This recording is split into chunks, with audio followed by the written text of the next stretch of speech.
noite a todos, muito bem-vindos aqui para mais esse dia de troca de conhecimentos, experiências. É um prazer ter todos vocês conosco nesse ciclo Diálogo sobre o Papel da Confraria da Conservação e Restauração em Suporte Papel e Afins.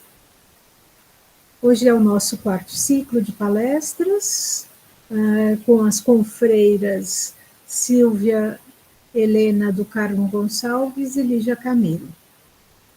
Na quinta-feira próxima já vai ser a última, uma pena, dia 12, tá? Com a Rosa Helena Scarpellini e a Maria Lúcia Berta. Bom, vamos a algumas orientações, informações.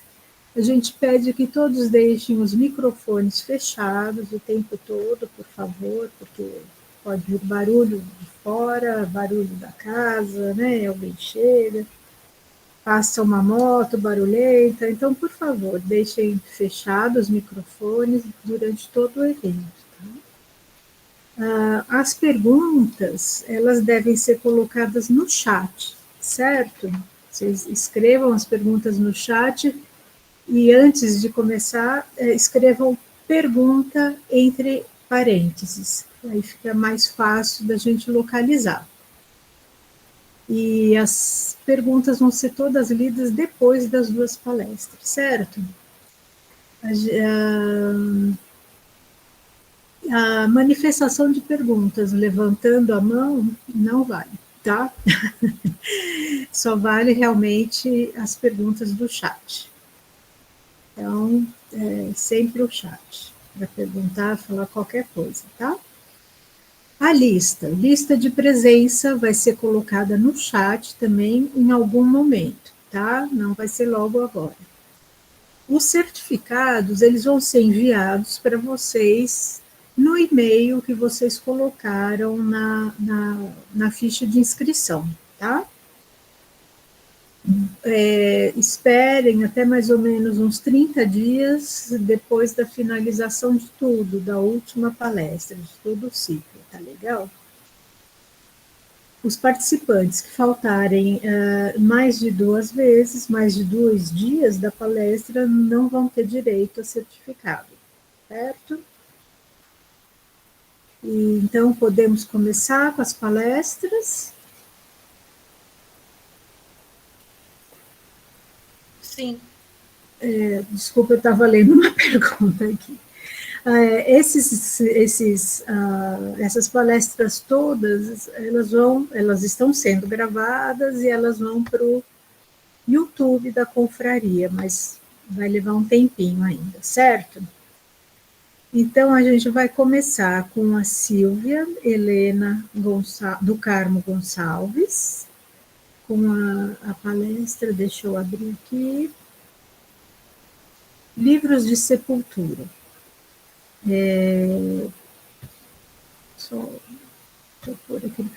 A conservação, restauração e encadernação de livros de sepultura municipais. Relato de uma experiência. A mini bio. Silvia é artista plástica com formação acadêmica na área, na Fundação Armando Álvares Penteado, FAAP. Especialização em encadernação e restauração de livros pelo Liceu de Artes e Ofícios de São Paulo.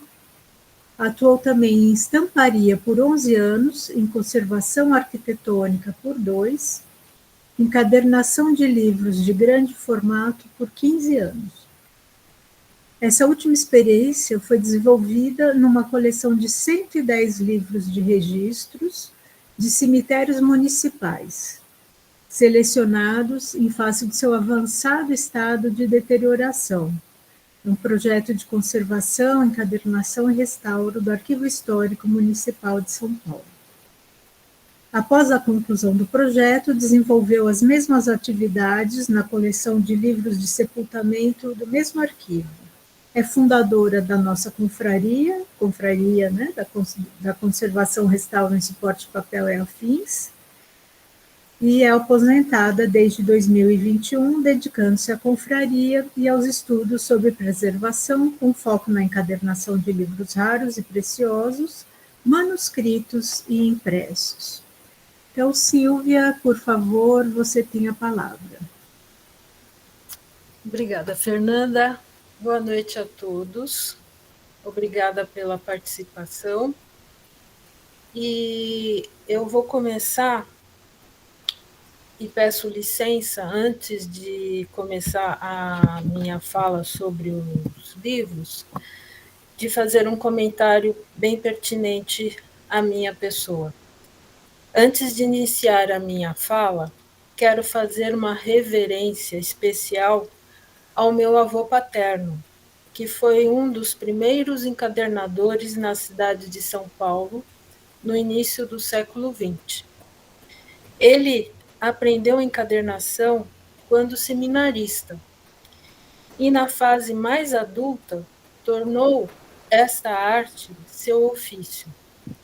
De seus 3 filhos e 7 netos, eu, mesmo não o conhecendo, fui a única da família a seguir sua tradição e amar os livros na sua estrutura.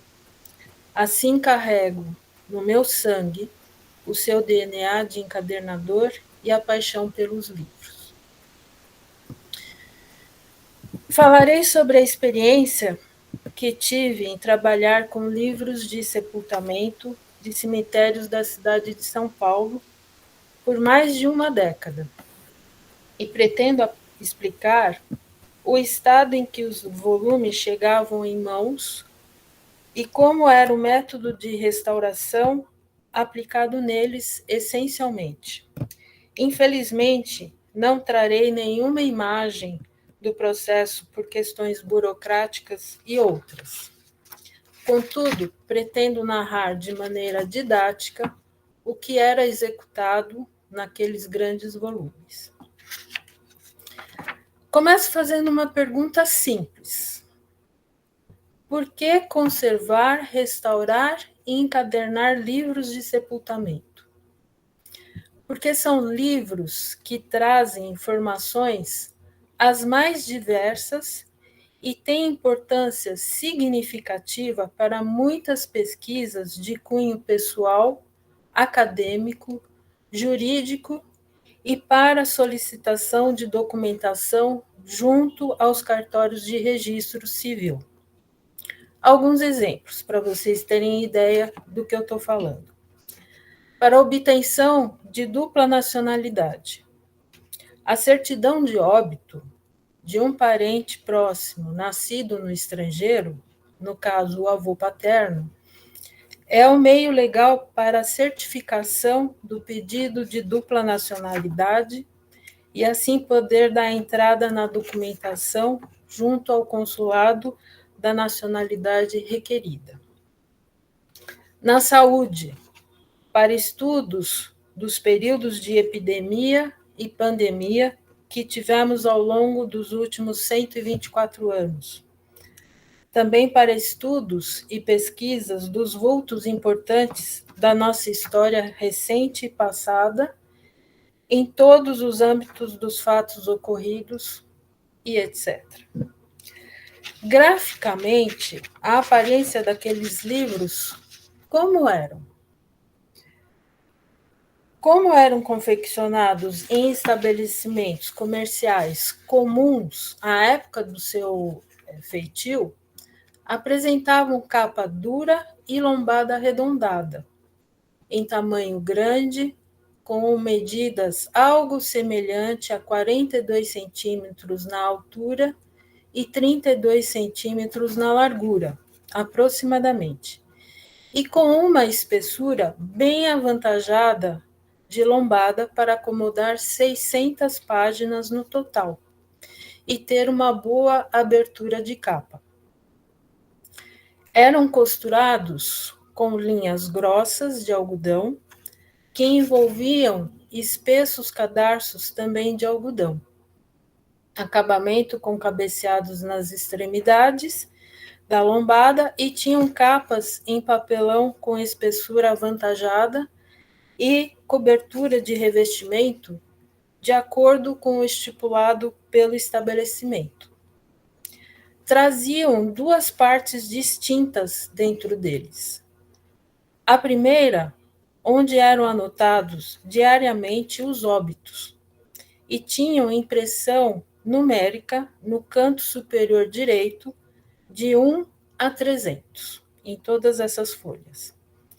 Na segunda parte, havia um índice, em ordem alfabética, sem numeração, e as letras do índice eram impressas e expostas na parte frontal do volume, como nos antigos catálogos de telefone. Nesse também eram anotados, pelo cartorário, os nomes completos dos falecidos, com o local em quadra, lote dos jazigos no cemitério. Ao abrir a capa do livro, e logo na guarda da frente, o cartorário fazia uma anotação do termo de abertura, descrevendo números de páginas existentes no volume, o oficial do cartório que atestava, e ao término do livro havia o termo de encerramento. Os dados coletados seguiam um padrão para se obter as informações necessárias em cada óbito que era. O primeiro, nome próprio do falecido, caso houvessem dois. E quando não acontecia identificação, declarava-se indigente. Essa era a parte mais triste que eu conseguia ter quando eu percebia que era indigente. Doía o coração. Dia, mês e ano do óbito. Identificação da sepultura em lote, quadra. Nome completo do falecido, idade, cor da pele, nacionalidade, se brasileiro nato, o estado de origem, estado civil, profissão, filiação, local do falecimento, se hospital, residência, etc. Causa da morte, nome do médico que atestou o óbito. Aqui eu faço um comentário. Eram muitos os médicos que hoje a gente considera famosos, que atestavam. Então, as descobertas desses médicos eram extremamente comentadas sobre esses atestados de óbito.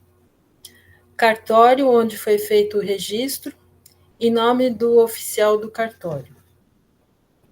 Aqui um dado bastante importante a ser mencionado: o cartório de registro civil.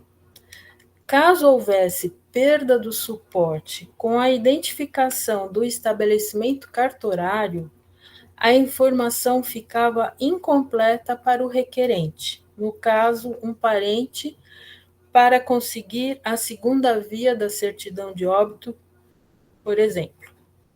Não seria possível indicar aonde ir na procura de tal registro.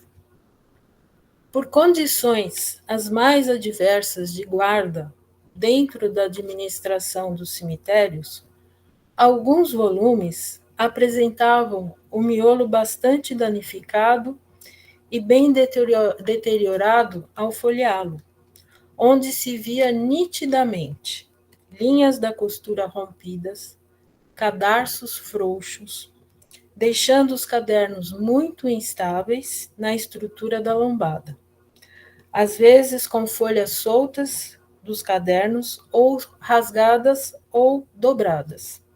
E muitas daquelas, por vezes, apresentavam rendilhados na parte frente e pé, o que ocasionava perda do suporte papel, e junto informações de significativa relevância. Quando feita a primeira vistoria para a verificação de danos gerais no volume, eram relatados em uma ficha técnica, em detalhes todas as condições: capa original, lombada, costura, cadarços, guardas, conservação das folhas, acidificação daquelas, possível presença de fitas adesivas, se a tinta usada na escrita era solúvel em água ou estável, numeração sequencial se estava correta, se havia sofrido algum sinistro, sujidades encontradas e impregnadas por manuseio constante nas folhas e etc. Eram muitas as informações coletadas e sempre começava o cabeçalho daquela ficha com a seguinte descrição: nome do cemitério, período de datação do volume e número de identificação do mesmo. A ficha técnica acompanhava até o final a execução do trabalho, como também a ficha de desmonte e relação de cadernos, que nos foi mostrada na palestra da nossa bibliotecária e professora Ana Virgínia Pinheiro, onde eram anotados todos os bifólios que compunham a montagem dos cadernos dentro do volume. A ficha de desmonte e relação dos cadernos era de fundamental importância quando na remontagem, após todo o processo de restauração. Assim, mantê-los em conformidade ao original e também não ocorrerem sobras de bifólios. Todas as fichas eram arquivadas ao final do processo. Muitas vezes, no desmonte, que seria a retirada da capa original, vários fragmentos de papel do miolo do livro eram encontrados na canaleta da lombada e ou ficavam também alojados entre folhas. Eram de tamanhos diversos, que se desprendiam por estarem as folhas, às vezes soltas, e ficavam mal alinhadas dentro do volume, ou mesmo pelo manuseio apressado ao folhear o livro à procura de algum nome de consulta e pela própria estrutura da fibra de celulose na composição da pasta mecânica. A encadernadora e restauradora de livros, Rosana Maria Pinto, deu-nos explicações quando nos apresentou na palestra passada exemplo dos danos por reações mecânicas.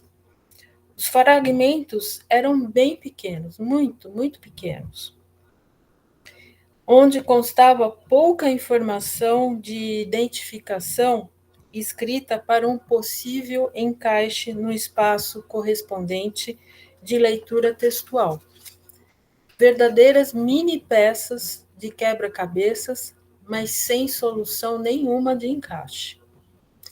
Eram aqueles juntados e colocados dentro de um envelope branco, devidamente identificado sobre o volume e posteriormente guardado com as respectivas fichas de trabalho. Já os maiores, contendo informações de escrita melhor, mais completa na leitura e pelo próprio formato do fragmento desprendido da folha, eram separados e, conforme a higienização ia acontecendo, ficava fácil localizar as respectivas partes das áreas correspondentes de informação textual. Isto é, a escrita batia com o texto da folha, pelo formato do espaço desprendido, e assim havia a confirmação de leitura coerente e pertencente àquele óbito, tanto parte frente como parte verso. Como os volumes eram escritos com tinta solúvel em água, o miolo não podia receber banho aquoso, que seria imersão dos bifólios na água deionizada, e tampouco ter adesivo úmido. Para tal situação, A recomendação era usar uma resina acrílica importada com aderência quente com espátula térmica apropriada. A resina concentrada fazia sua diluição em sala com água deionizada e aplicada com rolo de espuma sobre papel de restauração japonês de fibra longa, próprio para a finalidade, na cor branca e de gramatura baixa, isto é, fina. Após a secagem da resina no papel japonês, a aplicação era feita sobre as partes danificadas das folhas do miolo do volume com a espátula térmica, onde podia-se ler perfeitamente o texto escrito, e havia uma consolidação muito boa das partes deterioradas. Nas áreas faltantes, onde não se localizavam mais o fragmento rompido e ficava um espaço vazio e irregular, eram aderidas na parte frente e verso da folha o papel japonês resinado, indicando assim perda total do suporte naquele lugar. Lembramos que todo o material usado era de qualidade arquivística e de conservação e tinha o caráter de reversibilidade para qualquer eventual necessidade futura de desmonte do volume sem causar mais danos, principalmente na parte textual das folhas. É um atributo usualmente aplicado à reversibilidade em conservação e restauração, que no caso era o suporte papel. Nunca e sob situação nenhuma era permitido redigir ou complementar a escrita original, mesmo que houvesse entendimento disso na parte textual.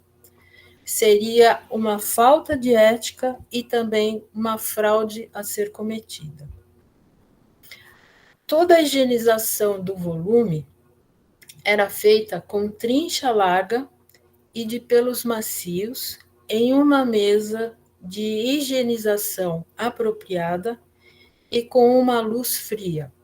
A luz incandescente não era exposta aos folhos. A restauração, propriamente, toda feita com o papel japonês resinado, inclusive no fundo, que seria a canaleta dos bifólios, onde a linha da costura corria e muitas vezes ficava bastante deteriorado ou com partes faltantes do suporte.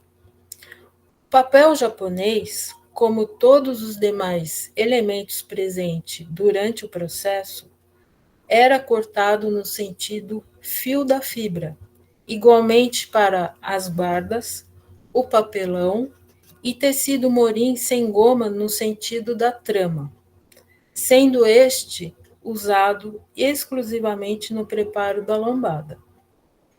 Tudo feito de modo a deixar uma abertura plena de capas. O índice era também restaurado, igualmente a primeira parte, incluindo-se as letras faltantes.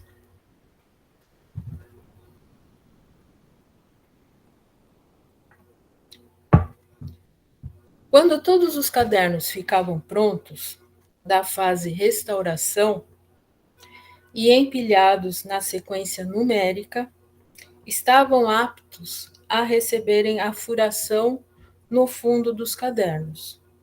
Era sempre feita com agulha nas mesmas marcações gabaritadas, não serrotados, da furação original. E a costura acompanhava o mesmo estilo da feita no original. No caso, a plena, isto é, costurada caderno a caderno. Aqui incluíam-se as novas guardas duplas, tanto para a frente e para o verso, com papel cor palha de gramatura 120 gramas por metro quadrado, Filifold documenta, também comentado pela Rosana Maria Pinto. Os cadarços usados eram em Tyvek branco, artigo de espessura fina e leve. Linha 100% algodão, na cor branca, com espessura adequada ao volume e que aceitasse boa tensão. Durante a costura, era preciso observar que todos os furos feitos fossem preenchidos com a linha, fazendo um vai e vem quase que mecânico, mas totalmente manual. Essa costura ela poderia ser feita com bastidor ou sem bastidor. Para quem já fez encadernação, trabalha com isso, o bastidor é um elemento que pode auxiliar bastante para quem não tem prática na costura. Eu gostava de costurar sem bastidor, eu me adaptei bem nesse sentido sem ele. Uma costura bem feita é a alma do livro, pois é ela quem dá estrutura e sustentação aos cadernos e não os deixam frouxos quando do seu manuseio.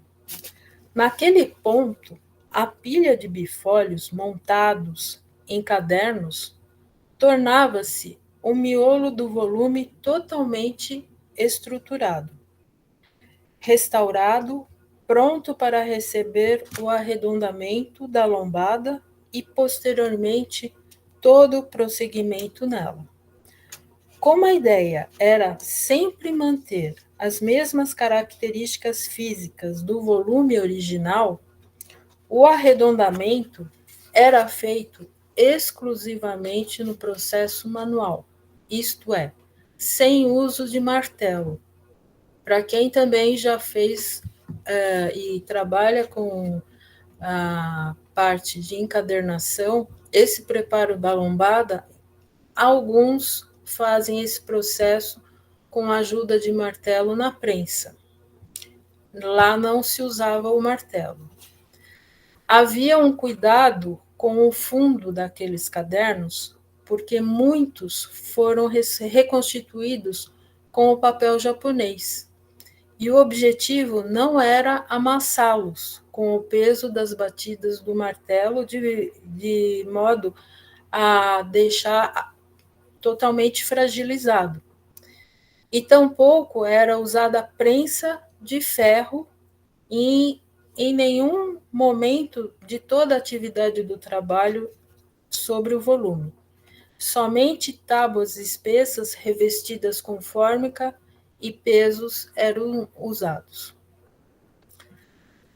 Com a lombada preparada e pronta, entrava-se no processo final com os cortes dos papelões para a montagem da capa e lombada, e posterior revestimento em Francônia, produto para cobertura e encadernação, semelhante ao safir.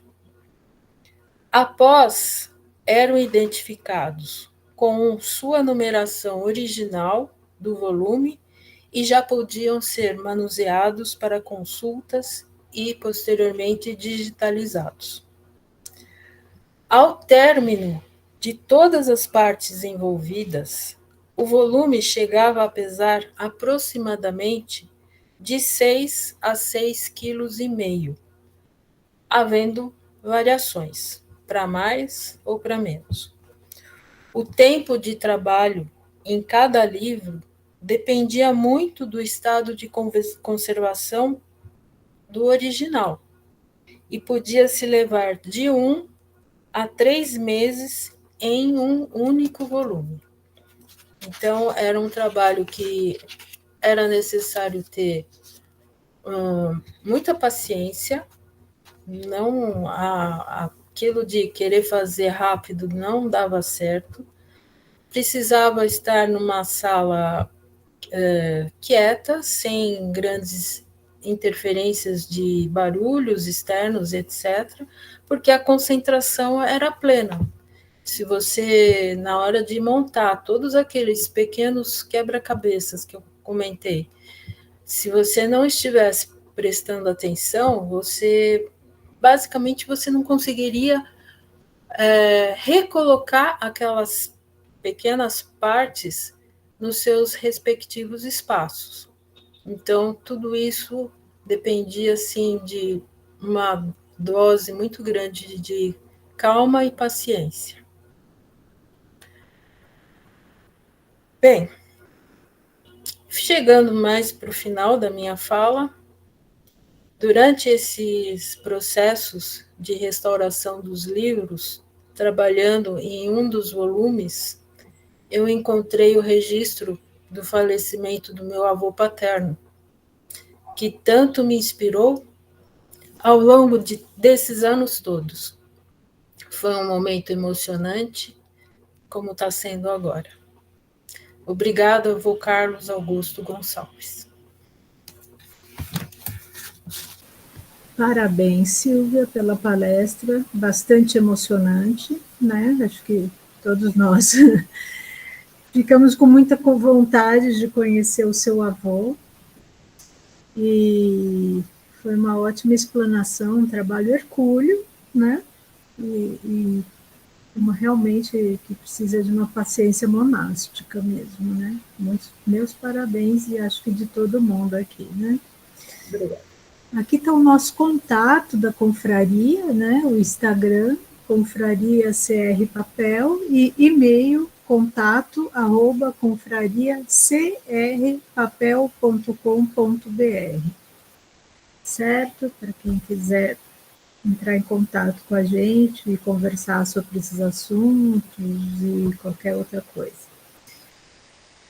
Bom, vamos respirar um pouquinho agora e vamos para a palestra da Lígia Camilo. Deixa eu ver se é Lígia Maria da Silva Camilo, certo? Ela é profissional formada em encadernação pelo Liceu de Artes e Ofícios de São Paulo e pela ABER, onde foi aluna da esse grande é meu, Tereza Brandão Teixeira. Participou de exposições de encadernação artística no MASP, Biblioteca Nacional, fez especialização em conservação e restauro pelo curso Aber Senai e cursos com professores nacionais e internacionais. Tem larga experiência realizando trabalhos de encadernação de conservação, restauro de encadernação, restauro de livros em obras correntes, especiais e raras, e acondicionamento para instituições públicas, museus, bibliotecas e bibliófilos em ateliê próprio. Com experiência em ministrar aulas, participa em simpósios, workshops e cursos como de extensão em preservação, conservação e restauro de documentação gráfica, onde por mais de 10 anos lecionou nas matérias Conservação de Livros 1, História da Encadernação e Encadernação de Conservação, oferecido pelo Senai Aber em São Paulo, e houve uma edição em Belém do Pará. O curso visava preparar assistentes de conservação e restauro para a área de preservação. Foi autora do material didático e as apostilas aplicadas nesse curso. Atua em seu ateliê, é conselheira suplente da ABER e participa da Confraria da Conservação e Restauração em Suporte Papel e Afins. A Lígia deixa seu contato, licamilo, com 2 L's, @lac3.com.br. O título da palestra é Critérios para a Conservação de Livros. Lígia, agora queremos te ouvir. Ótima palestra. Obrigado, Fernanda. pelas palavras generosas. Boa noite a todos, que eu ainda nem falei, aos presentes. Parabéns para a Silvia por sua palestra, pelo trabalho primoroso que vocês realizaram aí no arquivo. E hoje eu vou falar sobre critérios para conservação e restauração de livros raros e especiais. Eu quero abrir um parênteses aqui sobre livros raros, que muita gente tem dúvida e realmente dá bastante controvérsias. O que é o livro raro? Eu só vou dar uma sugestão. A nossa confreira, Ana Virgínia Pinheiro, tem vários livros a respeito disso, inclusive O que é o livro raro, e eu aconselho a todos a pesquisarem pela autora, que vocês vão encontrar uma gama de materiais aí fantástico. Tá bom? Obrigado, Ana Virgínia, por todo o seu trabalho e que a gente sempre se ocupa dele, tá? Bom, eu vou começar com a palavra critérios, né? É uma palavra de origem grega, criterion, que significa capacidade de julgar e a fundamentação racional de uma escolha, uma decisão, uma deliberação, uma crença ou uma afirmação. Ter critérios é ter a capacidade para discernir entre o correto e o errado, distinguir entre a verdade e o erro, o possível e o impossível de realizar.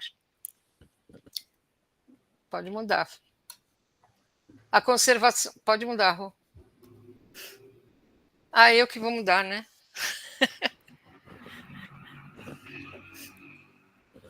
A conservação e restauração de livros e suas intervenções deverão seguir normas rígidas de conduta nacionais e internacionais. Essas normas têm que ser seguidas, exigem estudos, análises, testes e investigações. É uma área multidisciplinar. O livro contém uma variedade grande de elementos materiais: cartões, madeiras, couro e seus diversos tipos, pergaminho, tecidos, elementos sintéticos como os papéis plastificados, papéis, metais, pigmentos e etc. Esses itens requerem estudos e testes próprios a cada um deles. São materiais muito distintos aos quais temos que nos inteirar. Couro é orgânico, metal é químico, tecido é têxtil, tem os papéis orgânicos, os adesivos que são químicos, cada qual desses elementos reagindo quimicamente de uma forma peculiar. É fundamental o profissional conservador restaurador que tenha equilíbrio entre o conhecimento teórico e o conhecimento prático. Os níveis de conhecimento devem ser alinhados para melhor execução dos trabalhos.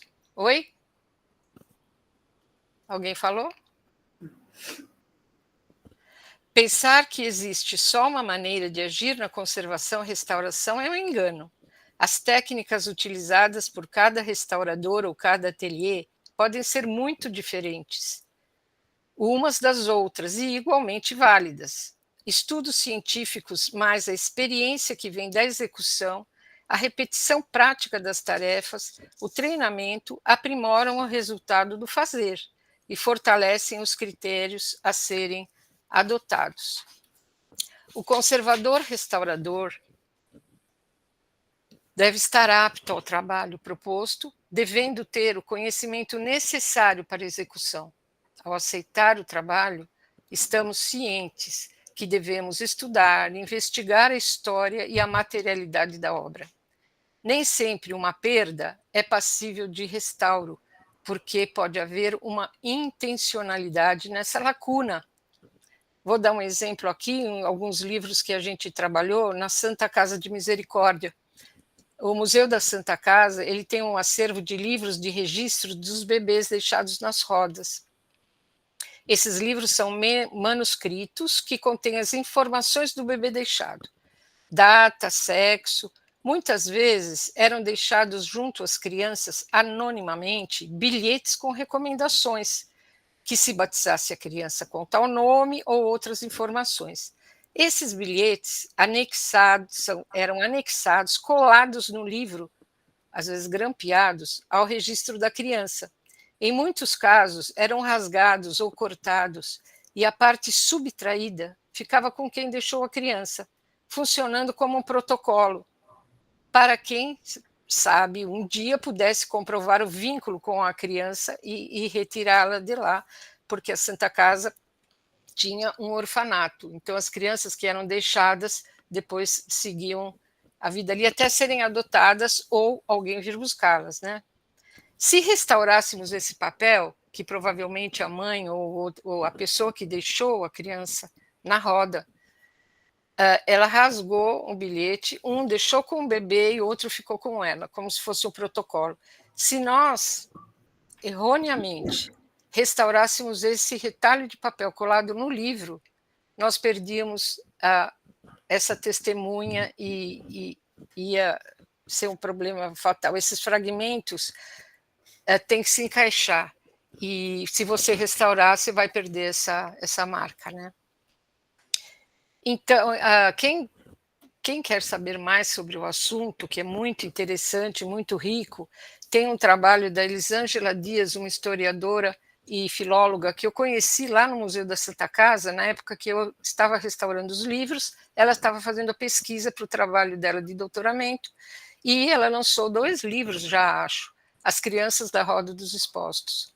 E é muito interessante para quem se interessar, tem um estudo maravilhoso que ela fez.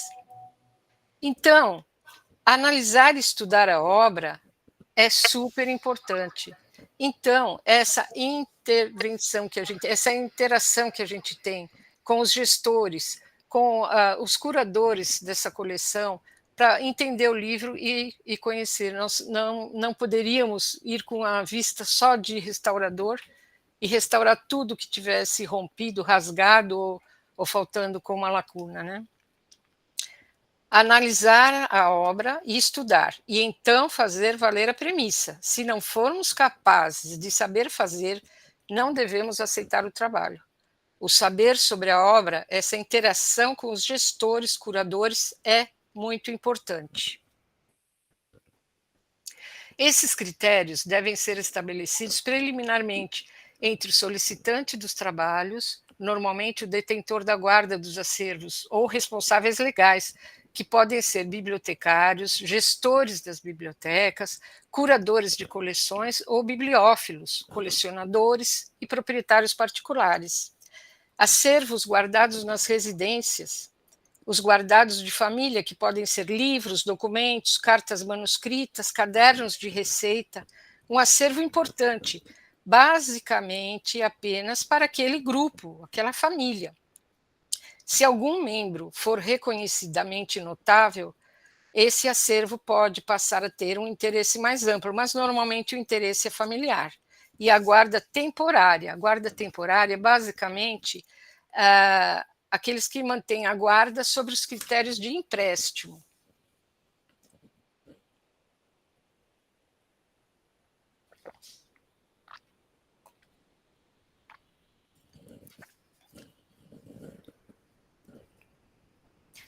A troca e a interação de informações entre o solicitante e o conservador restaurador é necessária para a tomada de decisões adequadas, pertinentes ao conteúdo histórico e de uso da obra.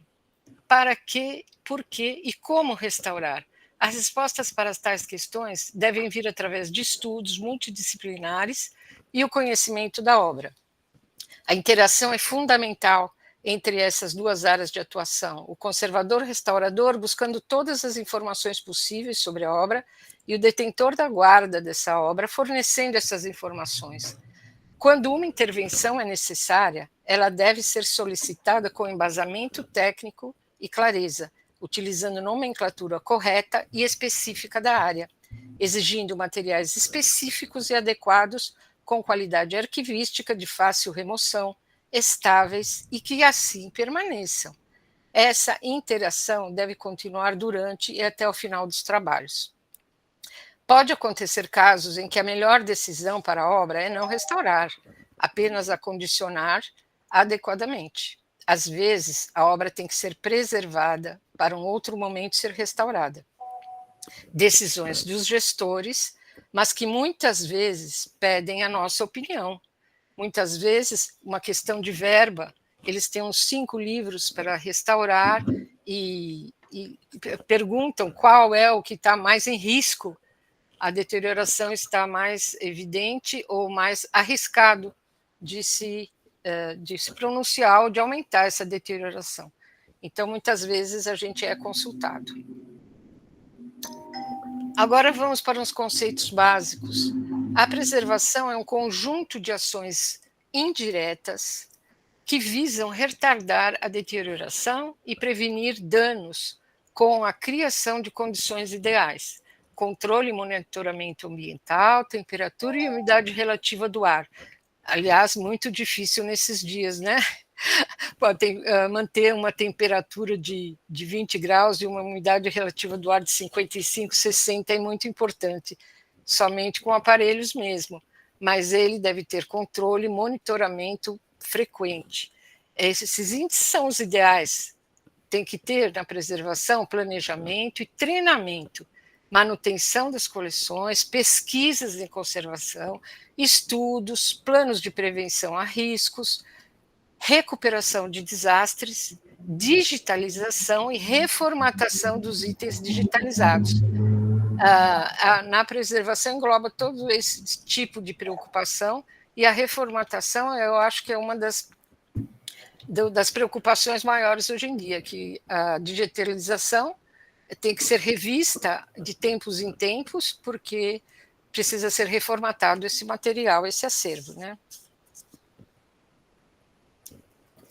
A conservação engloba todas as medidas práticas e ações diretas para garantir a salvaguarda dos acervos.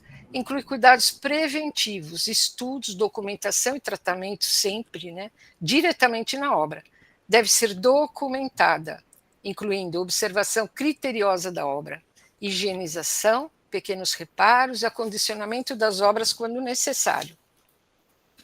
A conservação deve ser um exercício cotidiano de responsabilidade de todos que cercam o acervo, identificando agentes de deterioração, tentando estabilizar e reverter danos. Todos que estão próximos ao acervo devem manter suas vistas apuradas e aguçadas para qualquer tipo de dano que possa estar em evidência, né? Então, não é só a responsabilidade de um, não, eu estou cuidando dessa prateleira, não, é todo mundo que passa por ali tem que ter essa observação. Isso é uma medida de conservação. Restaurar. Restaurar somente quando estritamente necessário e como último recurso para recuperar a funcionalidade, preservando e aumentando a permanência da obra. O livro chega à restauração quando as etapas anteriores não funcionaram. Então, quando falhou a preservação, falhou a conservação, aí ele vai chegar no restauro. Gráficos bem explicativos nos dão a noção dos riscos e benefícios do restauro e com as vantagens e o aumento da permanência. Detalhados, eles estão bem detalhados num livro que o título Manuale de Conservazione e Restauro del Libro de Carlo Federici e Libero Rossi. Esse é um livro que acho que foi lançado a primeira vez em 83, mas ele já teve várias reedições, eu não sei qual a última, e é um livro em italiano e ele não tem em português. Mas é um livro muito interessante, então eu peguei aqui uns gráficos para fazer uma explicação para vocês, porque eu acho bem interessante. Vocês vejam, o estudo dele se baseia na curva que o documento faz a sua ascendência perante o tempo. Então, vamos ver, nesse gráfico 1, vocês veem duas variantes, né? A vertical, ele chama de LIP.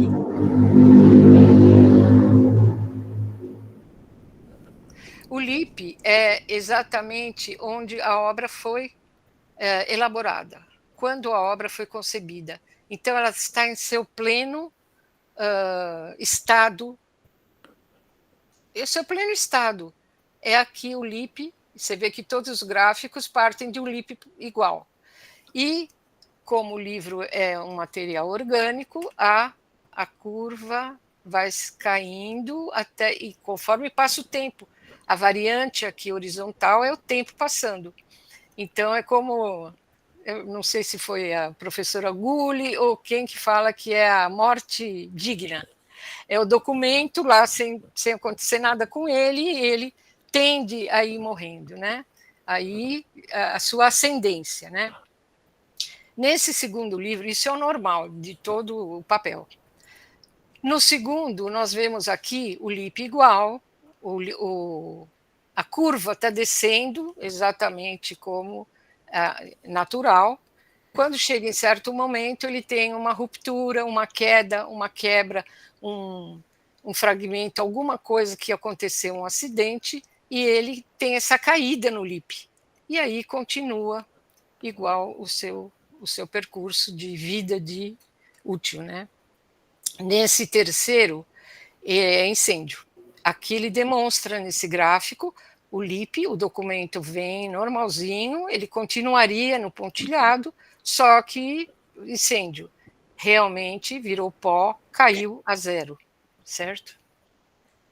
Nesse quarto gráfico aqui, é uma visão antiga do restauro.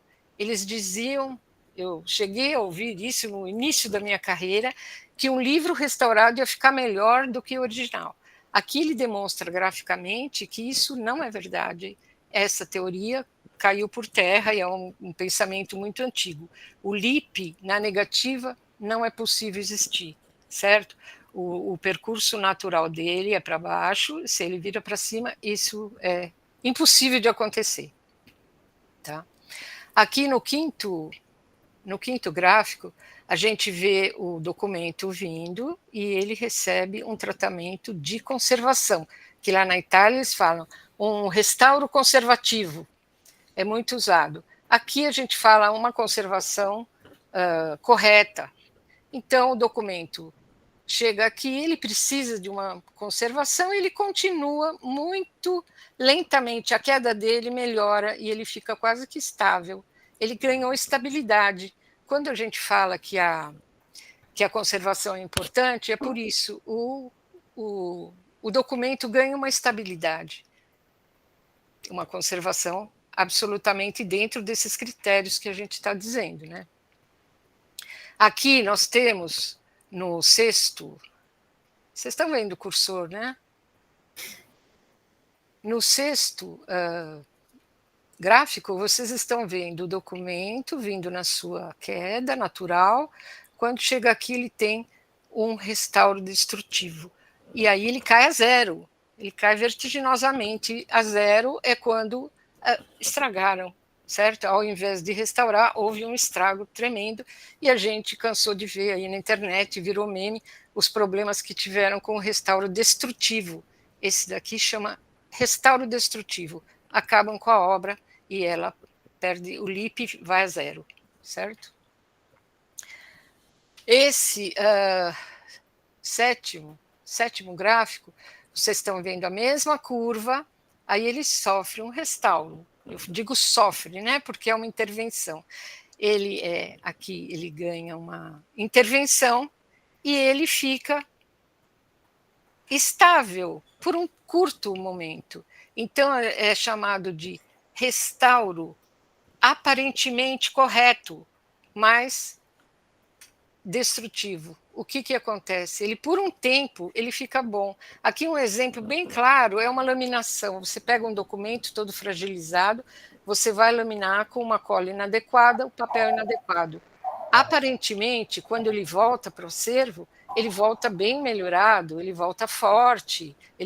Assim ele permanece um pouco até começarem os problemas de acidez e de migração para o documento original, e a deterioração aí é fatal. O documento cai e vai a zero também, se não for recuperado antes, né? No 8 aqui é o restauro correto, que o autor classifica como restauro correto. Então, vocês vejam, é interessante, o documento está vindo na linha normal, como todos os outros. é aqui a necessidade,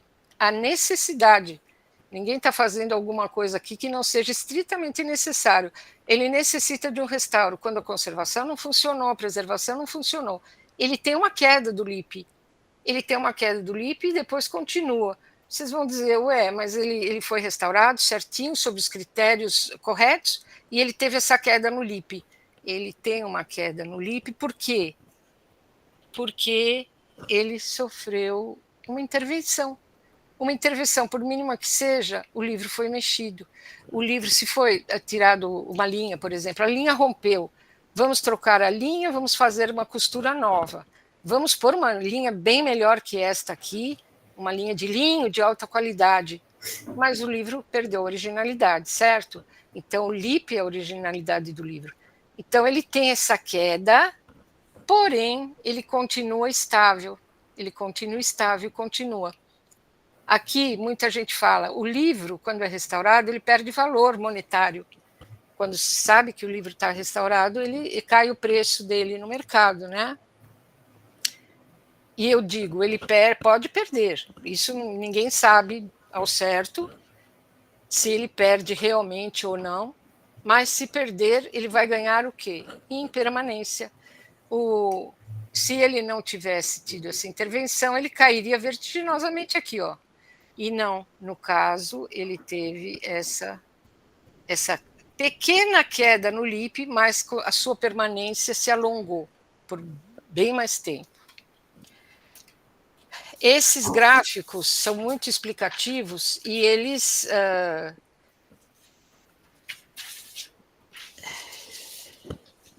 Deixa eu ver se eu me encontro aqui. Tá. Ainda nesse livro que eu gostaria de comentar com vocês, o autor menciona os gráficos referente aos teóricos, os documentos segundo a teoria de Viollet-le-Duc, Huskin e Brand. Quem tiver interesse, é bem interessante e dá para um estudo bem... A conservação e restauração dos livros e suas intervenções deverão seguir normas rígidas, nacionais e internacionais de conduta. Códigos de ética exigem estudos, análises, eu bato sempre nessa tecla, né? Sempre. Investigação, atualização e devem primar pela qualidade e estabilidade testada e comprovada dos materiais utilizados. O material que se utiliza tem que ser certificado. Só que quando você compra o material, você está lidando com o vendedor, ele quer vender o material para você. Mas você, quando vai pôr no seu trabalho, você tem que testar e você tem que comprovar a qualidade desse material. Isso é muito importante. Caso haja necessidade de uma nova intervenção, esses materiais devem ser passíveis de remoção, dando a possibilidade de novas intervenções, caso necessário, no futuro, sem danos à obra e sempre respeitando as características e técnicas originais das obras. Isso a Silvia acabou de falar, né? E a história se repete aqui. Utilização de EPIs. Os EPIs devem ser adequados a cada situação e é muito importante para a segurança do profissional e proteção para a obra também. Aqui é o meu ateliê, eu estou bem equipada, com óculos, máscara, luvas, o jaleco com elástico no punho, sapato fechado e outras coisas mais. Essa é uma Bíblia de 1725 e a segunda foto é de 1726. Esses livros sofreram ataque de insetos e todo livro que sofre ataque de insetos, normalmente, né, pode existir exceções, mas normalmente, com o passar do tempo, eles vão fungar, porque os dejetos dos insetos deixam a umidade que propicia o desenvolvimento do fungo, né? Esses dois livros foram tratados pelo IPEM, então, mesmo sabendo que ele estava esterilizado, que o livro, quando vem do IPEM, ele vem com uma etiqueta de esterilizado, a gente tem que fazer higienização, tem que tratar o livro, tem que costurar, tem que desmontar, fazer tudo, e nós temos que continuar mantendo os EPIs todos. É muito importante. E uma proteção também para a obra, porque tem muita gente que soa muito nas mãos. Tem obras que não há necessidade de luva pela obra, mas você tem o contato, você tem a mão com suor, então a obra também fica com a barreira de proteção. Sob os nossos cuidados,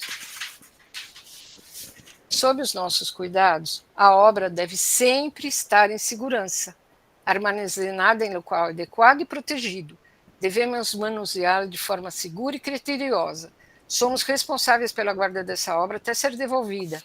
Ele está em nosso poder, a responsabilidade é nossa sobre tudo que acontecer com essa obra, certo? Para tanto, existe a documentação, nós temos que nos apoiar na documentação. As fichas devem ser preenchidas com a nomenclatura adequada para a compreensão de todos que estão trabalhando no seu ambiente e todos que virão depois. Então, fala, não, aqui é o código que a gente coloca, não, tem que ser uma linguagem clara para todos entenderem e para os futuros também, que virão depois de nós, né? As fichas técnicas de identificação da obra, aqui sempre existe como aluno que tem muita dificuldade em entender o que é uma identificação da obra. Essa ficha descreve a obra tal qual como foi concebida, as dimensões, materiais, tipo de suporte, técnica de impressão, ilustrações, encartes, guardas, cabeceados, tipo de costura. Você elenca tudo, ilustrações, decoração, tudo. Como isso está identificando a obra. A ficha de diagnóstico do estado de conservação, você elenca todos os danos que a obra apresenta. Bom, então, e as intervenções anteriores devem ser colocadas, fichadas todas, perdas, processos de degradação, e em todos os elementos do livro, desde a capa, miolo, pigmentos, tudo que existe na obra você vai colocar nessa ficha de diagnóstico, que é o estado de conservação. Dela, você vai propor um tratamento. Então, você vai fazer uma ficha de proposta de tratamento. Tudo que você vai fazer no livro, você tem que detalhar e propor esse tratamento para a pessoa responsável. E ele deve ser aprovado e autorizado pelos participantes do processo. Além disso tudo, a documentação tem protocolo de entrega, que você vai ficar com a guarda dessa obra, então tem protocolo de chegada e protocolo de saída depois. Além disso, quando estiver no nosso ambiente, tem muito mais fichas para serem preenchidas, fichas de testes químicos, de solubilidade, de absorção e outros mais, né? E de todos os elementos que a gente faz, que a gente vai usar cola, tem que testar, e tem uma ficha de teste, se reagiu, não reagiu, para ficar bem documentado. Documentação fotográfica. Ela registra o estado real em que chegou a obra às nossas mãos e será nossa aliada do primeiro e como um testemunho probatório desde o início, e acompanha todos os procedimentos realizados no livro, do primeiro contato até o final dos tratamentos, sendo de extrema importância e servindo como testemunho dos procedimentos. Essas fotos serão utilizadas como ilustrações para o relatório de atividades realizadas ao final dos trabalhos. Essas fotos você tira no momento que você está fazendo a intervenção, você tira do material que você está colocando, você tira a foto do fornecedor, a etiqueta de quem forneceu tudo, está tudo na mesa, você vai tirando foto. Isso é provatório da qualidade do seu trabalho, dos materiais que você está usando. Nessa foto é um livro recente, até desse ano, que foi tratado no ateliê, e tem um tripé com uma máquina fotográfica, apontando para o livro, né, um detalhe que eu quero mostrar. Aqui tem uma setinha, e onde o microscópio digital vai me fornecer essa imagem para mim saber o dano que tem aqui no couro, se ele é muito profundo, já demonstra o tipo de couro que é, a superfície, a camada pictórica e outros detalhes. Então, essa documentação toda é arquivada dentro do processo da obra.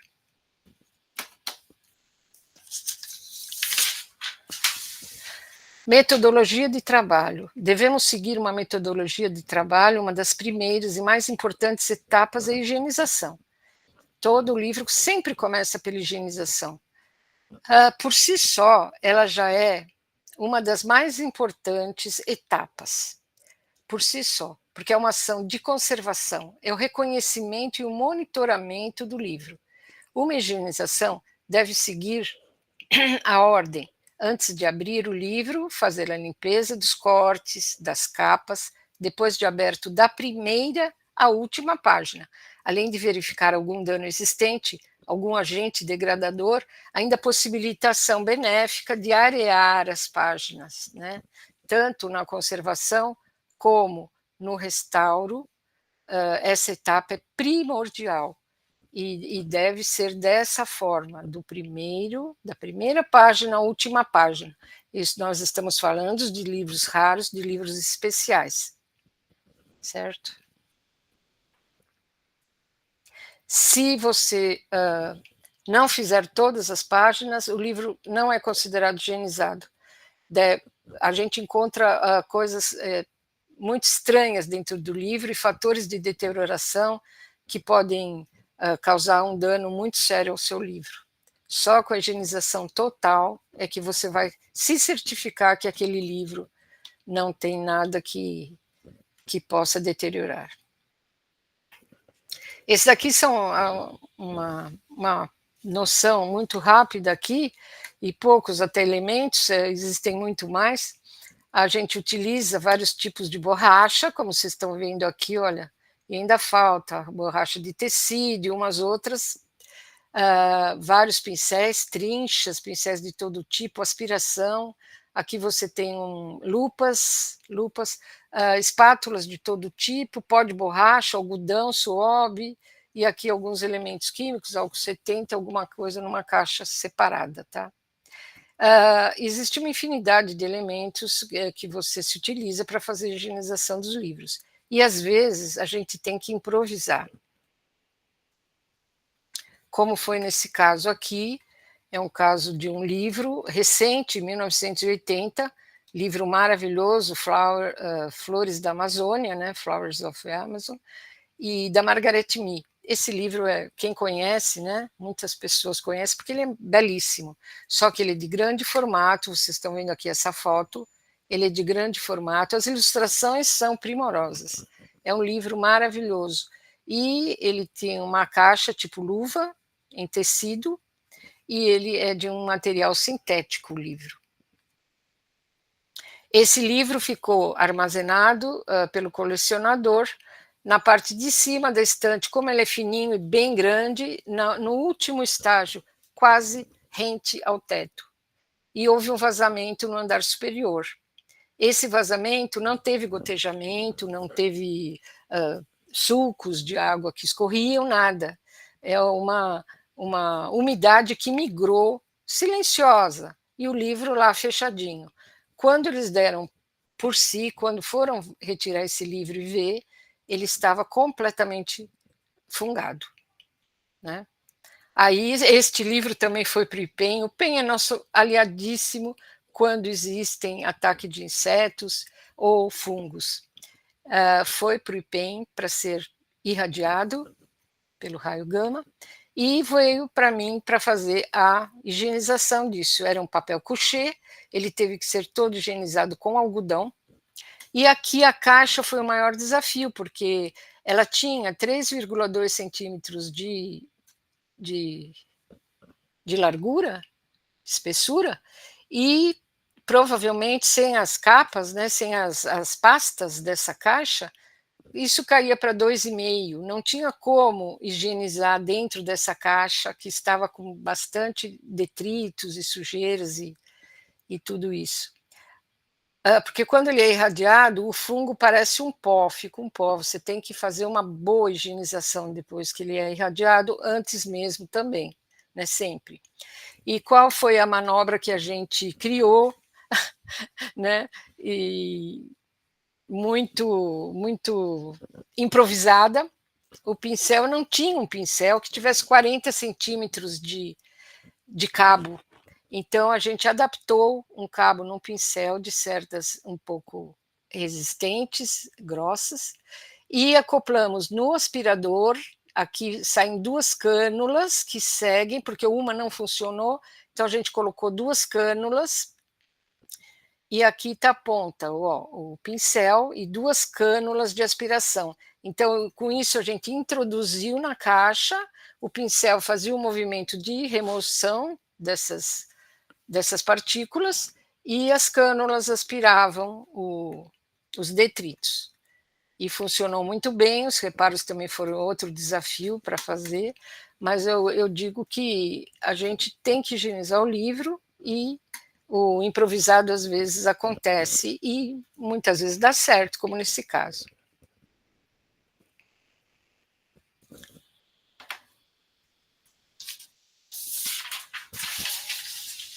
Os livros devem ser numerados folha a folha. Cada ilustração, cada página em branco, todas, abriu a capa, coloca o número 1 e vai até a última. Essa numeração vai ajudar a gente a refazer o livro depois de tratado, certo? Então, ao ser desmontado, o livro deverá, além da documentação fotográfica, fichas de mapeamento de cadernos e mapeamento de costura, principalmente do tipo de costura alternada. A Silvia mencionou, né, os livros lá do sepultamento, que ela fazia o mapeamento de cadernos, que é esse aqui. Quando... Desculpa.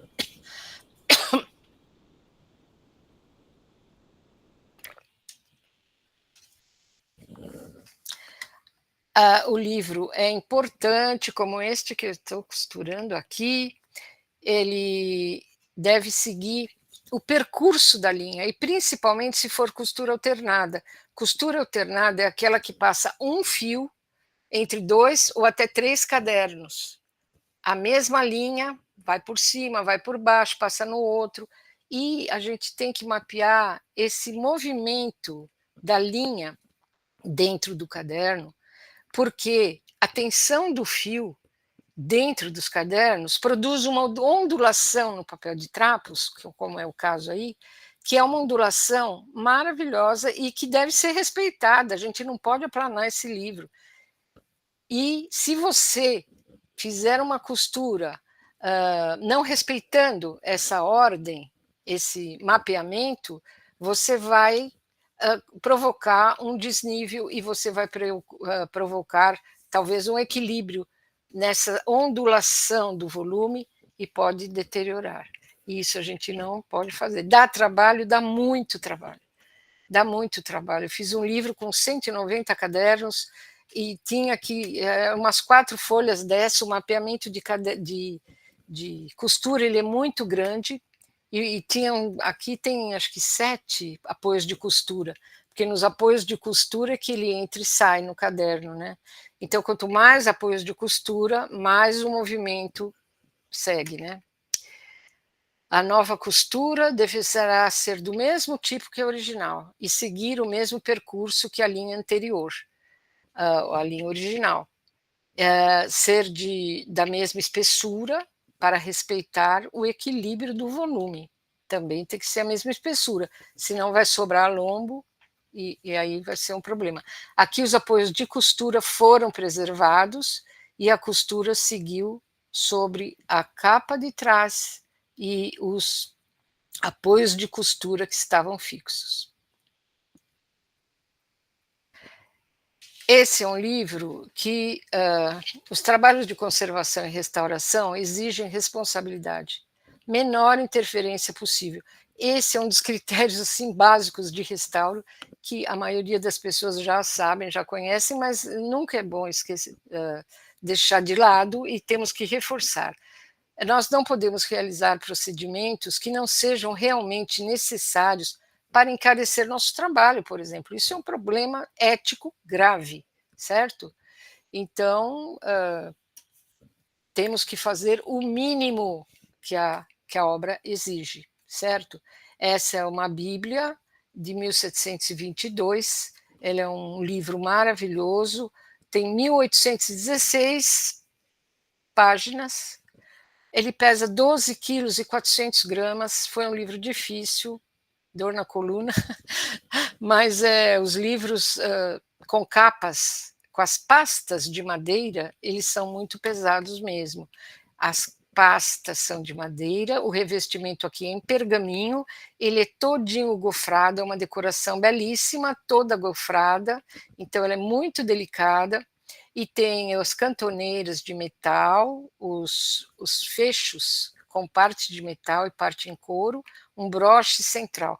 Ele tem 7 nervos aparentes e é um livro lindo, maravilhoso. Aqui o livro em tratamento. O que aconteceu com esse livro? Ele sofreu ataque de insetos. E esse ataque de insetos gerou fungos, evidentemente. Esse livro foi para o IPEM.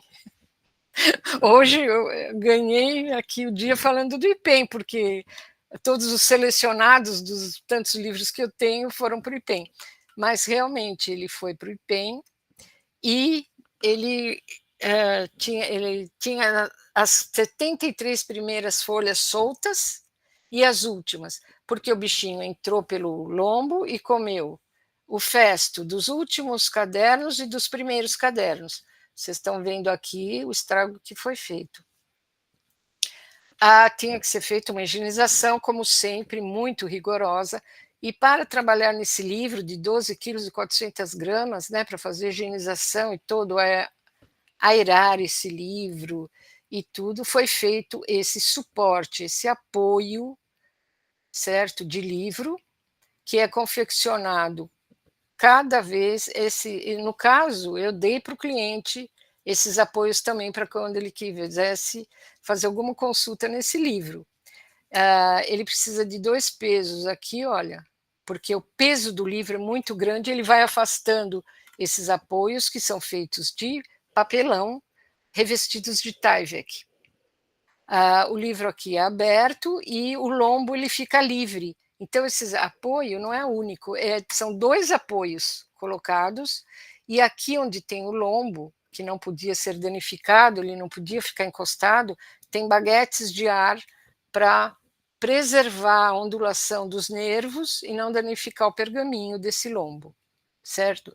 A dificuldade aqui era para limpar o festo dos cadernos, que é essa parte mais interna aqui do bifólio. O resto era higienizado normal, com trincha e aquela borracha da Talas, 100% borracha, e o festo com esse pincel finíssimo, que a gente tentava tirar muita sujidade que tinha esse livro, muita sujidade. Então, a guarda também da frente foi danificada pelos insetos, né? E as primeiras folhas tinham essas perdas, essas lacunas aqui que os bichinhos comeram. Eu tinha que separar, foi feito o mapeamento de cadernos e o mapeamento de costura dessas 73 folhas, porque aqui a menor interferência possível. Foi decidido que essas folhas iam ser retiradas do livro, já estavam soltas, né? Porque a costura, a linha foi comida.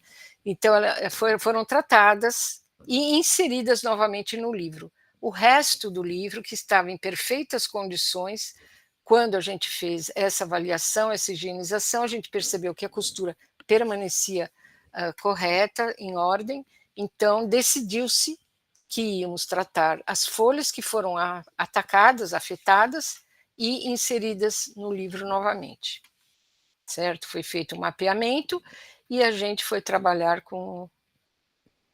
E aqui, para fazer o tratamento das folhas, nós tínhamos que preservar o espaço delas. Então, com o paquímetro, nós medimos, acho que deu 1,5 cm, 2 de folhas, e nós colocamos aqui umas folhas de papel normal, né, o boneco, o fantasma, como falam, para preservar o lugar dessas folhas que iam ser tratadas, para não deformar o lombo, certo? Na frente e atrás do livro aconteceu isso. As folhas foram tratadas, essas daqui, a primeira folha, que provavelmente, originalmente, era uma folha em branco, ela tem um texto, ela foi escrita manualmente com tinta ferrogálica. Desculpa. E aí foi tratado, as lacunas foram preenchidas com papel de mop e papel japonês. Essa daqui, essa gravura, foram de frente, uma das primeiras gravuras, tinha uma mancha muito grande, ela recebeu tratamento aquoso, e toda essa parte foi inserida no livro e costurada de novo. O espaço para costura era mínimo, porque 73 folhas, mas nós conseguimos fazer a mesma costura. Começamos por 2 cadernos abaixo, que estavam presos com a linha teve a sua adequação à linha nova, e fizemos o mesmo tipo de costura nos apoios originais, o livro não foi desmanchado, inserimos as folhas, tanto na frente como atrás. Aqui já partimos para a limpeza da capa, porque inicialmente é feita a limpeza com algodão para tirar a sujidade que está suspensa ou solta na capa. É uma capa gofrada desse nível. Aqui é a capa de trás, mas era como a da frente, vocês estão vendo? Com pequena diferença aqui nos fechos. Desculpa. Ela foi limpa, essa capa, todinha manualmente, com espátulas e bisturi. Em alguns pontos a gente precisou do uso do microscópio digital para conseguir tirar a sujidade que estava incrustada nesse pergaminho. Aqui está o livro limpo, na medida do possível, para não afetar. Os metais foram limpos também, tudo mecanicamente. Aqui os cadernos inseridos, a guarda colada, que como é madeira fica quase que transparente. Essa página manuscrita é com tinta ferrogálica e estava em bom estado de conservação, mas uns pequenos elos a gente já presenciava nessa escrita, nessa grafia com essa tinta. Então nós colocamos uma folha de papel japonês servindo como uma barreira. Mas vocês podem perguntar, mas é uma barreira de uma folha de papel japonês de 6 gramas, 9 gramas por metro quadrado?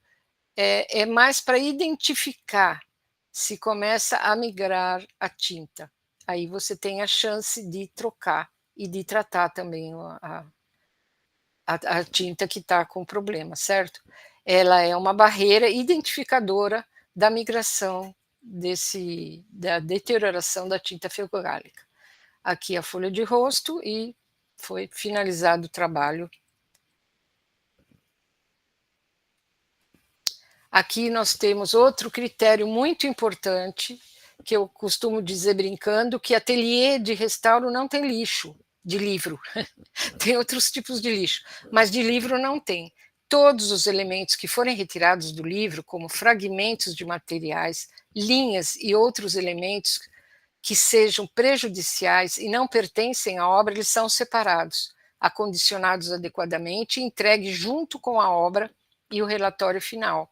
Vocês estão vendo aqui, eles já estão devidamente acondicionados em poliéster.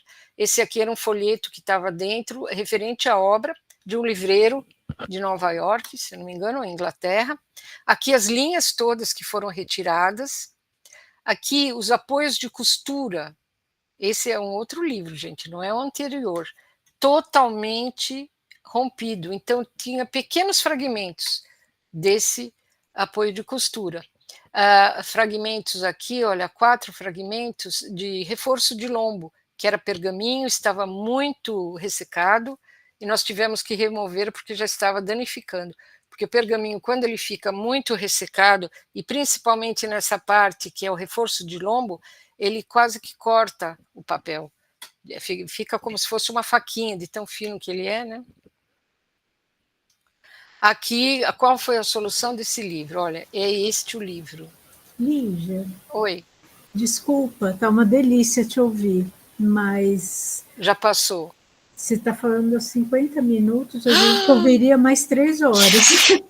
Tá bom, Fê, mais 2 minutos para tá terminar. Bom, conclui, Tá. né? Obrigado, Imagina, desculpa eu. Então, esse livro devia ser preservado, a capa, que era primorosa, maravilhosa. O miolo, nós fizemos uma caixa fantasma com a mesma espessura do livro, com todos o que foi retirado da obra. Está dentro dessa caixinha. Foi feito essa encadernação flexível de conservação em pergaminho para a obra em si, para o miolo, né? Com 2 fechos. Esse tipo de encadernação eu aprendi com a Patrícia Giordano nos anos 2000, quando ela veio da Espanha e trouxe esse modelo para nós. Aqui você vê a caixa com travas e o lombo com poliéster. Então, vocês vejam aqui a capa, atrás da capa era assim.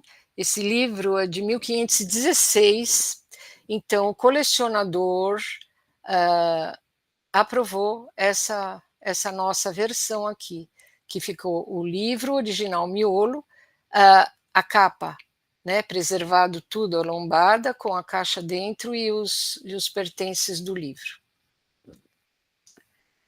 O livro tratado deve receber a encadernação de conservação, utilizando sempre as técnicas e linhas e materiais similares e de boa qualidade, como disse Rosana, como disse Silvia, e o relatório de tratamento, que é um documento que descreve todos os procedimentos realizados e todos os materiais utilizados na obra, né? É ilustrado com as fotos de todos os passos de intervenção. Esse documento acompanha a obra e deve estar sempre à disposição para a consulta.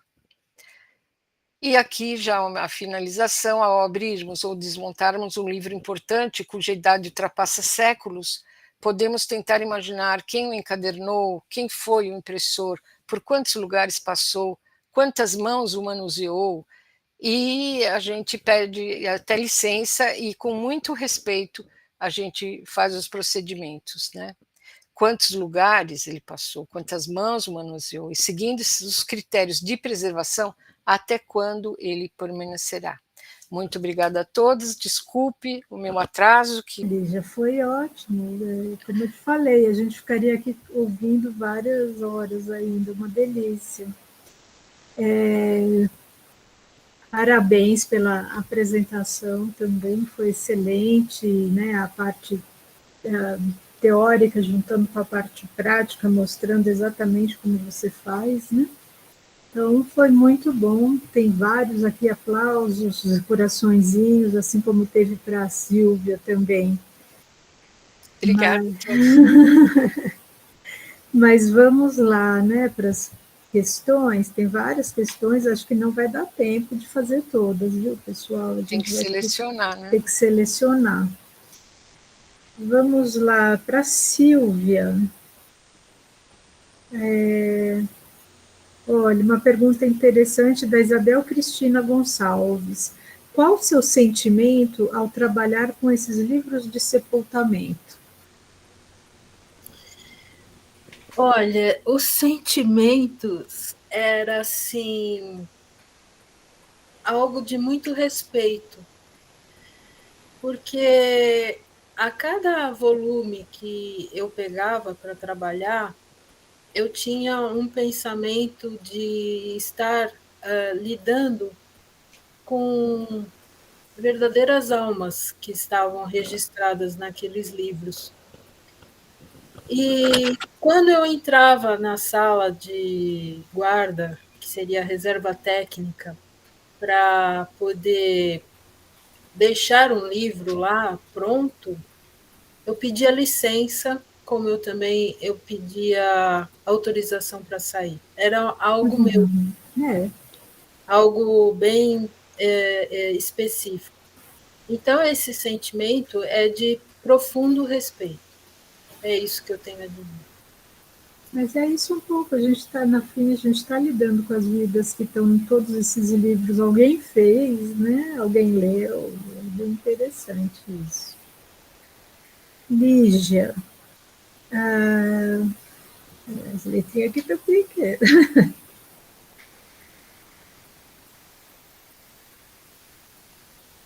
Da Caetana Brito.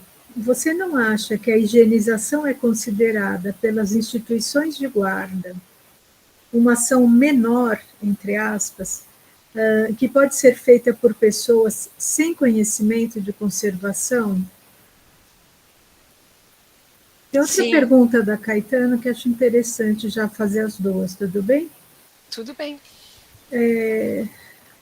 Ela pergunta como você remove a borracha residual dos livros que você lê.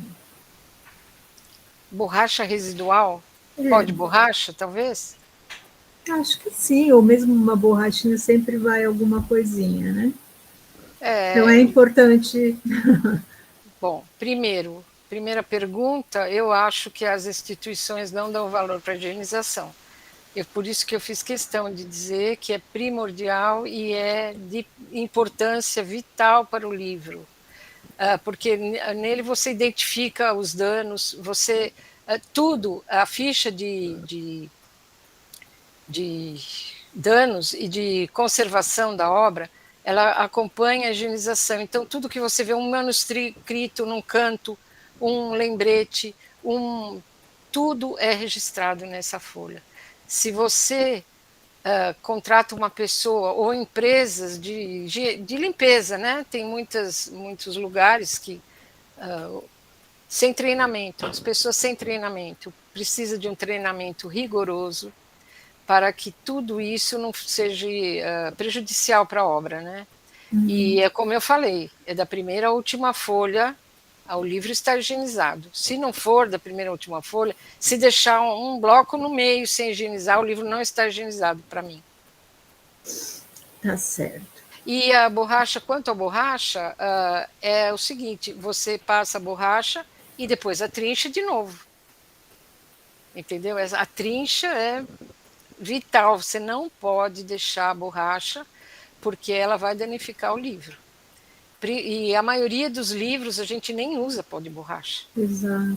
Nem usa. Usa a borracha da Talas, que é borracha 100% borracha, que ela não dispensa fragmentos. Tá? Mas tem que ser retirada totalmente. Completamente. Para Silvia, qual da Ana Virgínia, após o restauro, como foram acomodados os volumes em face do peso final, em caixas compatíveis ou avulsos em estantes? O processo de restauro alcançava um modo adequado de guarda? Olha, pelo tamanho dos livros e pelo espaço que a reserva técnica dispunha para que esses livros pudessem ficar guardados, o ideal seria, pelo tamanho e pelo peso que eu falei no início, seria que eles ficassem deitados na posição horizontal para que a lombada não sofresse com a ação do peso, né? A questão da gravidade. Mas não tínhamos lá condições para isso. O espaço não era grande.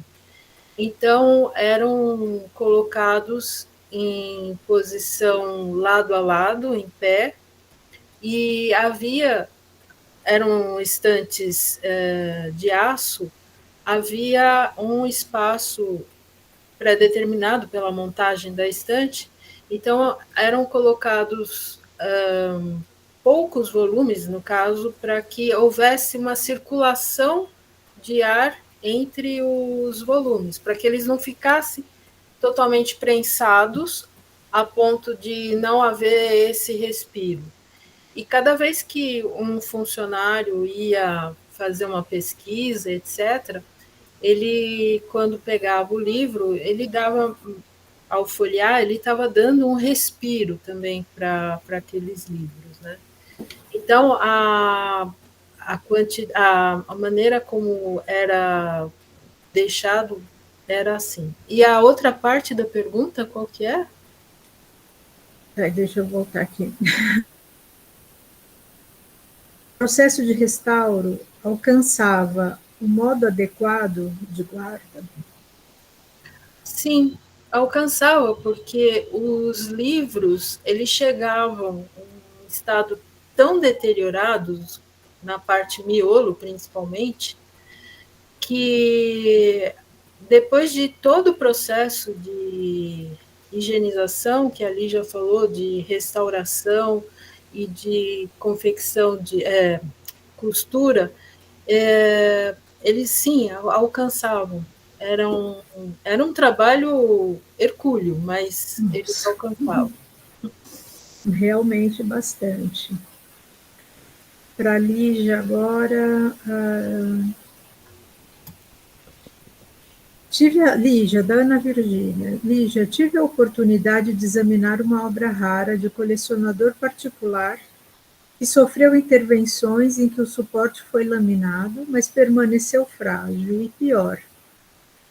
O texto ficou ilegível.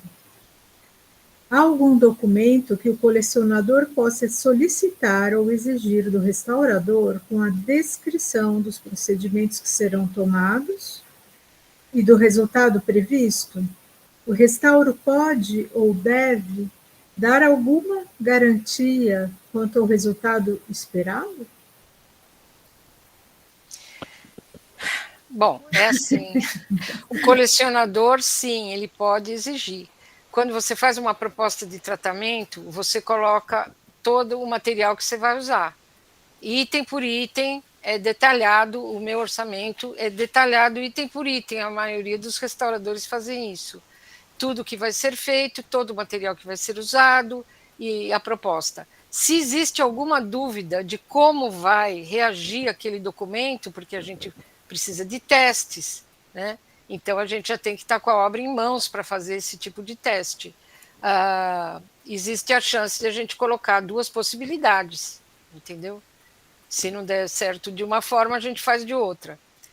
Normalmente, eles confiam num trabalho, então você decide, mas não é decidido unilateralmente.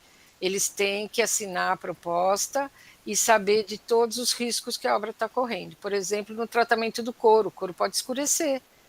Então, a gente já coloca, o couro vai ser tratado, porque ele precisa estar fragilizado, acidificado, mas ele pode sofrer um aumento na sua tonalidade, às vezes mínimo, às vezes mais, então tudo é avisado. Garantia do trabalho, eu não acredito que tenha nada oficial, mas eu sempre digo para os meus, se precisar de alguma coisa, pode voltar, pode recorrer a mim. Claro, Nunca voltou, claro. ainda não voltou. Uhum. Mas eu tenho interesse pelos trabalhos e às vezes eu ligo para a responsável da obra e eu falo, tira a foto da página tal, que eu fiz um procedimento e eu quero ver como está. Depois de 8 anos me mandaram a foto essa semana. Nossa, está igualzinho, Lígia, está perfeito. Então é isso, mas eu não acredito que exista um documento desse. É bom até rever, né? Mas é muito difícil você. Tem como, né? Muito. É difícil. Mesmo porque a hora que ele sai do ateliê, do laboratório, é uma coisa. Depois você não sabe para onde ele vai. De repente ele vai para a mesma estante que estava contaminada, com fungo, com não sei o quê. Então, a gente atesta até o momento que sai de nosso ali e garante um certo tempo. Aí fica a critério do colecionador, né? Uhum. É isso mesmo. Mais uma para cada uma, tá? Outra pergunta, Silvia, da Ana Virgínia Pinheiro. Além da descrição do ambiente necessário para o processo de restauro tão minucioso, você pode falar um pouco sobre o EPI adequado? O tipo de dano e sujidades que tinham nos livros, eles pediam para que nós, quando trabalhássemos com os livros, usássemos o EPI completo, independente de condições climáticas, porque eram livros que ficavam na administração dos cemitérios em condições as mais adversas possíveis. E então eles não iam para o IPEM, como a Lígia comentou com os livros dela. E nós recebíamos os livros e nos paramentávamos, como ali já apareceu nas imagens, com touca, luva, aquele avental de proteção, sapato fechado, óculos de segurança. Isso tudo, durante a higienização, e principalmente, embora estivéssemos usando uma mesa de higienização adequada, mas a gente tinha que se precaver. Em primeiro lugar, você tem que ter esse cuidado com você e depois o cuidado com o volume, o material, né? Porque a troca entre a pessoa e o livro é recíproca. Se você está lidando isso todo dia, 5 dias por semana, você está lá em contato direto. Então, os EPIs, eles nos acompanhavam do primeiro dia que você pegava o livro até o último dia que você entregava. Certo, é isso mesmo. E a última para a Lígia, por favor, né? Pergunta da Ariane Oliveira. Sobre o mapeamento, também fica arquivado após a remontagem? Sim, exatamente. Fica tudo documentado. Tem que arquivar. Eu sei, tem bibliotecários que não gostam muito, né, de ficar com muita papelada, muita documentação. Nem sei se é o caso dela de ser bibliotecária, desculpa. Mas eles acham que... Mas é obrigatório. Tem que ficar o relatório, tem que ficar os mapeamentos, tem que ficar guardar tudo. Toda a documentação tem que ficar guardada. Pelo menos tem no ateliê. Vai ter guardado. Se alguém precisar, lá tem a reserva, o arquivo morto, vamos dizer assim, de todas as obras. O arquivo histórico das obras. Arquivo vivo. Vivíssimo, né? Então, minha gente, muito obrigada. Foi excelente. As duas palestras foram excelentes. Tem vários elogios aqui no chat, que não dá para a gente ficar falando tudo. Muita gente falando também que ficaria ouvindo horas e horas, como é bom ouvir pessoas que falam muito bem, adoraram, sensacional, parabéns, etc. Mas já se faz, infelizmente, hora de terminar. Então, muito obrigada, Lígia, muito obrigada, Silvia, pelas excelentes palestras, e eu agradeço a todo mundo que está aqui também, né? Todos aqui da confraria agradecemos, né, o professor doutor Marcos Tonhon, pelo aceite desse ciclo de palestras, que representa a abertura da Confraria da Conservação e Restauração em Suporte, Papel e Afins, ao Departamento de História do Instituto de Filosofia e Ciências Humanas da Unicamp, e aos amigos e confreiros Rosana Maria Pinto e Alisson Freire pelo apoio em TI. Então, realmente, muito obrigada a todos.